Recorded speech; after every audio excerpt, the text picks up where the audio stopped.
Once you've conducted your analysis, it may be that you want to make changes to your analysis system.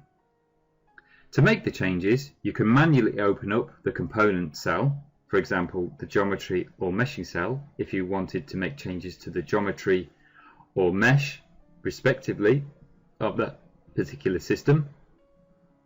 Another way to make changes is to expose parameters. Parameters can be exposed from any aspect of the simulation system, and once they are exposed you will see a parameter set bus bar appear in the lower region of the project schematic window of Workbench. Once we make changes in either of these ways, the project then needs an update.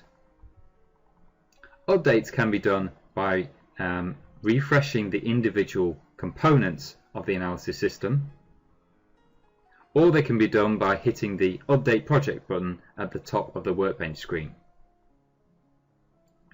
Updating the entire project will allow Workbench to progressively go through all the stages of the simulation system and ensure that each of those stages are up to date and valid.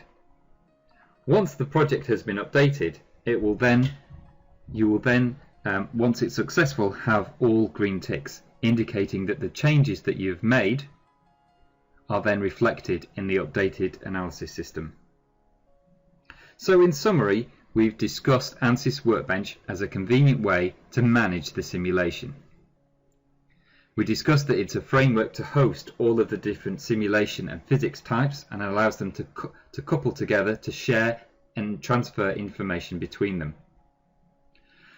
We also covered that it's an easy to use tool to understand how the project has been built and how the interdependency of different elements of the project. We've also talked about the files, locating the files, and how the files can be archived and recovered. We also mentioned that Workbench is a straightforward tool for parametric analysis if we want to perform updates, and also for analyses such as multi-physics scenarios and fluid structure interactions.